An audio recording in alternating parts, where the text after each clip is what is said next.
Hi friends, welcome to my channel Gomathi மோகன். இன்றைக்கி நம்ம சமையல் வீடியோவில் என்ன பார்க்க போகிறோம்னா, சிக்கன் கிரேவி.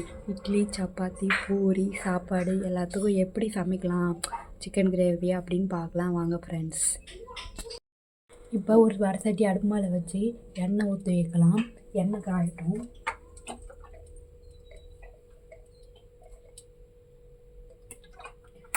எண்ணெய் காஞ்சிச்சு. இப்போ நம்ம பட்டை, லவங்கம், கிராம்பு இது எல்லாத்தையும் கொட்டிக்கலாம். இப்போ பட்டை, லவங்கம், கிராம்பு எல்லாம் நல்லா எண்ணெயில் பொரிஞ்சு வருது. இப்போ இந்த ஸ்டேஜில் நம்ம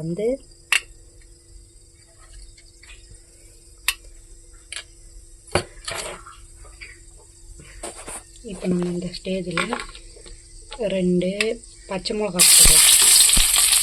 அப்புறம் பச்சை மிளகா போட்டுக்கணும். வெங்காயத்தை ஸ்லைஸாக கட் பண்ணி வெங்காயத்தை போட்டுக்கலாம்.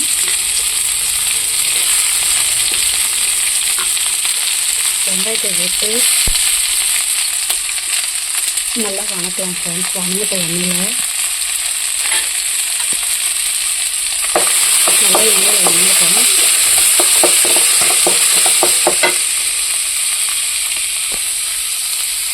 இப்போ வெங்காயம் கொஞ்சம் ஓரளவுக்கு வணங்கிருக்குது. இந்த ஸ்டேஜில் கொஞ்சம் சீரகம் போட்டு வைக்கலாம். சீரகத்தை போட்டு நல்லா வணக்கலாம் ஃப்ரெண்ட்ஸ். நல்லா கொஞ்சம் வெங்காயம் எந்த அளவுக்கு வணங்குதோ அந்த அளவுக்கு தான் நமக்கு சிக்கன் குழம்பு டேஸ்ட்டாக இருக்குன்னு வச்சுக்கோங்களேன். நல்லா வணக்கலாம்.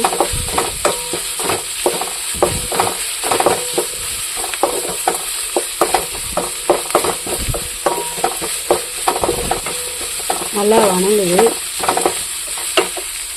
வணங்கட்டும். இப்போ ஓரளவுக்கு வணங்கிருக்குது. ஒரு முக்கால்வாசி வணங்கிடுச்சு. இப்போ இந்த ஸ்டேஜில் நம்ம கல்லுப்பு போட்டுக்கலாம். கல்லுப்பு போட்டு நல்லா வணக்கணும்னா அது நல்லா ஃப்ரை ஆகும். சீக்கிரம் ஃப்ரை ஆகிடும்.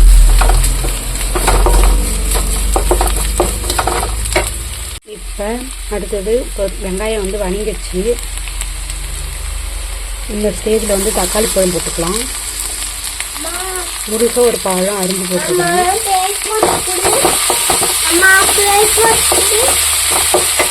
பாருங்க, இப்போதான் வெளியே விளையாடிட்டு இருந்தாங்க. அம்மா என்ன செய்கிறீங்க அப்படின்னு சொல்லிட்டு கேட்குறாங்க. தூக்கி காமிங்கன்னு சொல்கிறாங்க. இப்போ பாருங்க, தக்காளி குழம்பு நல்லா வணங்கிடுச்சு.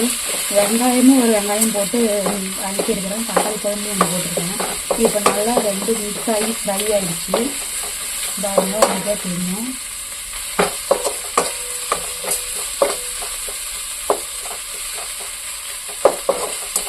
எண்ணெய் பிரிஞ்சு வரும் பாருங்க. வெங்காயமும் தக்காளியும் வணங்கிடுச்சுன்னு பார்த்தோம்னா எண்ணெய் நல்லா பிரிஞ்சு வரும். இப்போ நம்ம நல்லா வணங்கிடுச்சு. இந்த ஸ்டேஜில் இஞ்சி பூண்டு பேஸ்ட் நம்ம அரைச்சி வச்சுருக்கிறோம் தேவையான அளவு. இதை இதில் ஊற்றி ஃப்ரை பண்ணிக்கலாம். இந்த பச்சை வச்ச போகிறத ஃப்ரை பண்ணிக்கலாம்.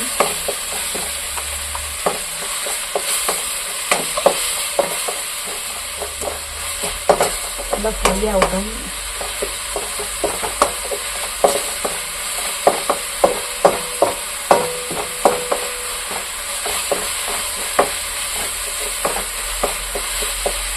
அது நல்லா ஃப்ரை ஆகட்டும். அது நல்லா பச்சை வாசம் போனால் தான் நல்லாயிருக்கும் குழம்பு. இதே நமக்கு டேஸ்ட்டாக வரும். வெங்காயம் தக்காளி எந்த அளவுக்கு வாங்குதோ அந்தளவுக்கு தான் குழம்பு டேஸ்ட்டாக இருக்கும். அதே மாதிரி இந்த இஞ்சி பூண்டும் அந்த அளவுக்கு வணங்கணும். இந்த பச்சை வாசம் போகிற பச்சையாக தானே அரைச்சிருக்கிறோம். அதனால பச்சை வாசம் போகிற அளவுக்கு நல்லா வணங்கிக்கணும்.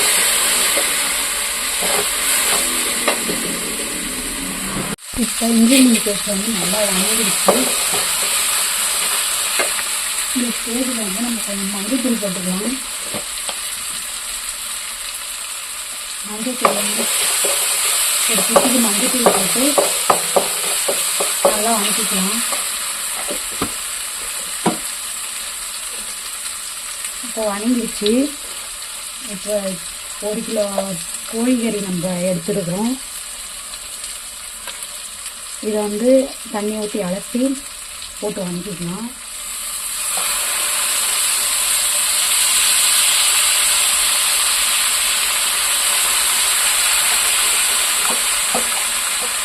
பிஸ்கெட் ஃப்ளேவர் போட்டு கொடுத்துருக்குறாங்க.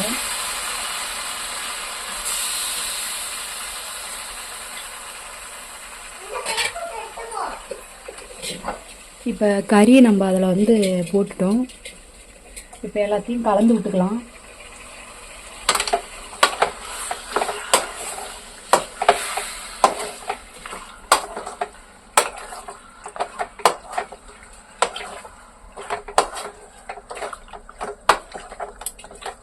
இதை வந்து இப்போ நம்ம போட்டதெல்லாம் இப்போ இந்த 1 கிலோ கோழிக்கறிக்கு என்னென்ன போடணுமோ அதெல்லாம் போட்டிருக்குறோம்.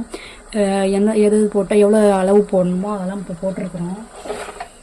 இது நல்லா வணங்கட்டும். அப்புறம் அந்த மிளகுடி தூள்லாம் என்னென்ன போடணும்னு சொல்லிட்டு போடலாம். கறி கொஞ்சம் பச்சை வாசம் போகிற அளவுக்கு நல்லா வணங்கட்டும் கொஞ்சம் எண்ணெயில்.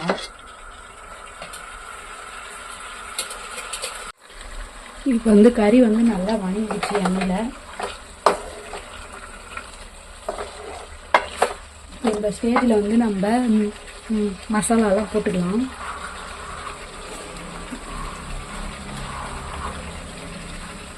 ஃபஸ்ட்டு வெறும் மிளகுடி தூள் 1 ஸ்பூன் போட்டுக்கலாம்.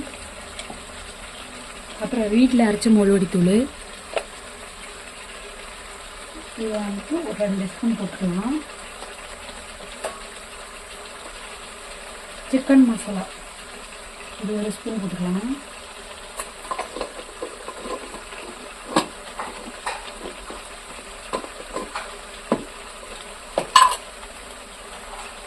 இப்போ தனியாத்தூள் 1 ஸ்பூன் போட்டுக்கலாம். இப்போ இது எல்லாத்தையும் நல்லா கலந்து விட்டுக்கலாம்.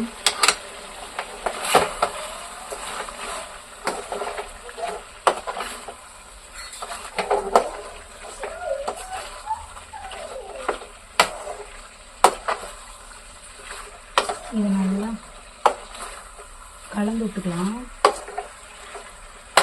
கலந்து விட்டுட்டு எல்லாம் மிக்ஸ் ஆகட்டும். அப்புறம் நம்ம தண்ணி ஊற்றிக்கலாம். நல்லா வாசம் கனகனன்னு வருது.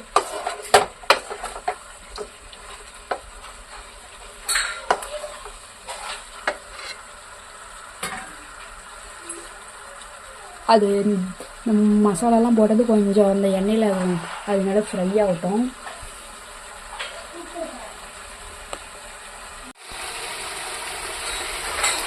பாருங்க, இப்போ எல்லாம் ஃப்ரை ஆகிட்டு இருக்குது. இப்போ இதெல்லாம் சேர்ந்து ஃப்ரை ஆகிடுச்சு. இப்போ நம்ம தேவையான அளவு வந்து தண்ணி ஊற்றிக்கலாம்.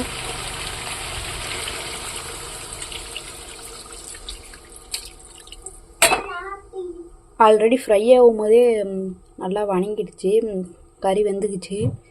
இப்போ கொஞ்சம் ஓரளவுக்கு மீடியமாகவே நம்ம தண்ணி ஊற்றலாம். இது நல்லா கொதித்து டிக்காகட்டும்.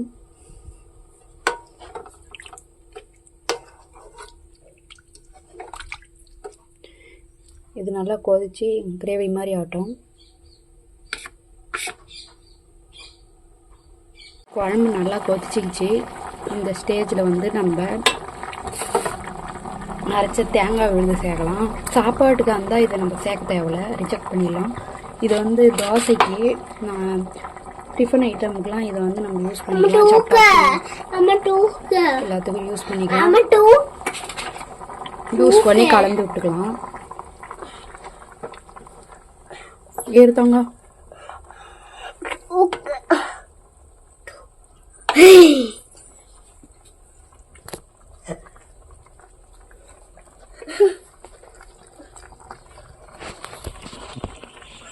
இவங்க ருத்ரன் வேற தூக்கு தூக்கு தூக்கு, அம்மா தூக்குங்க, அம்மா தூக்கு தூக்குன்னு சொல்லிட்டு இருக்கிறாங்க. இப்போ குழம்பு வந்து தேங்காய் பேஸ்ட் ஊற்றி நல்லா கொதிக்குது. இந்த ஸ்டேஜில் வந்து நம்ம பெப்பர் வந்து 1 ஸ்பூன் போட்டுக்கலாம். ஸ்டேஜில் வந்து பெப்பர் வந்து 1 ஸ்பூன் போட்டுக்கலாம். இந்த ஸ்டேஜ் போட்டால் தான் குழம்பு வந்து வேறு லெவலில் இருக்கும்.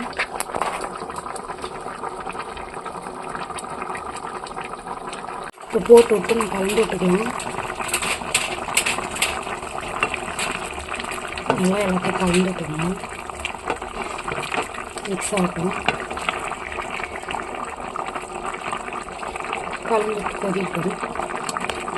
வீடியோ எடுக்கிற கேப்பில் எங்கடா போயிட்டான் ருத்ரன் பார்த்தா இந்த செல்ஃபு கடியில் ஒளிஞ்சிருக்கிறாங்க. இந்த குட்டீஸுங்களே இப்படி தாங்க. நம்ம ஒரு வேலை பண்ணிகிட்டு இருந்தால் அவங்க எங்கேயாச்சும் ஒளிஞ்சிக்கிட்டு குரல் கொடுக்காத ஏதாச்சும் ஒன்று எடுத்து கொட்டிக்கிட்டு இது பண்ணிட்டு கிடப்பாங்க. அது மாதிரி இவங்க செல்ஃபு கடியில் வந்து ஒளிஞ்சிக்கிட்டாங்க. அம்மா கண்டுபிடிங்கன்னு சொல்லிட்டு சிரிக்கிறான் பாருங்க. அவன் துணி குடியில் உட்காந்துட்டு அவனே டான்ஸ் ஆடிக்கிட்டு சிரிச்சுட்டுக்கிறான். வெளிவா தாங்க, வெளிவா. ஒய்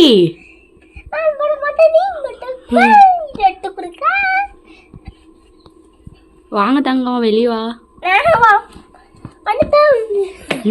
இப்போதான் முள்ளக்குது, வெளியே வராங்க. ஒரு வழியாக ருத்ரனை வந்து வெளியே வர சொல்லிட்டேன். வெளியே வந்துட்டு விளையாடிட்டு இருக்கிறாங்க. சரி குழம்பு வச்சுமே அது என்னடா ஆச்சுன்னு சொல்லிட்டு திறந்து பார்க்கலான்னு பார்க்குறப்ப தான் நல்லா கிரேவி வந்து டிக் ஆகிடுச்சு ஃப்ரெண்ட்ஸ். மூடி போட்டு வச்சதுனால அதோட சைடெல்லாம் உள்ளே இறங்கி நல்லா டேஸ்ட்டாக இருக்கும் சிக்கன் கிரேவி.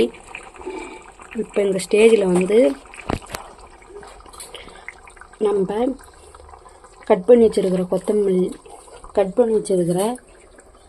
கொத்தமல்லி தழையை தண்ணியில் ஊற்றி அலசி வச்சுருக்கிறேன். இதை பண்ணி கிரேவியில் போட வேண்டியது தான்.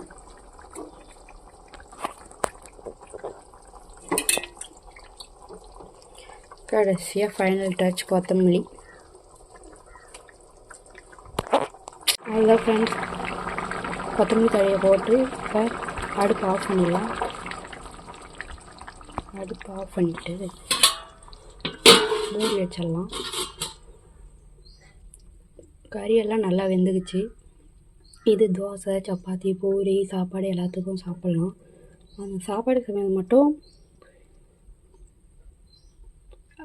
தேங்காய் அது வந்து சேர்க்காதீங்க, தேங்காய் பேஸ்ட்டை வந்து சேர்க்காதீங்க. இது மாதிரி எப்படி செஞ்சு பார்த்துட்டு வீட்டில் எப்படி இருக்குதுன்னு சொல்லுங்கள். கிரேவி வச்சு செஞ்சு பார்த்துட்டு மீண்டும் ஒரு நல்ல வீடியோவில் சந்திப்போம். Bye friends.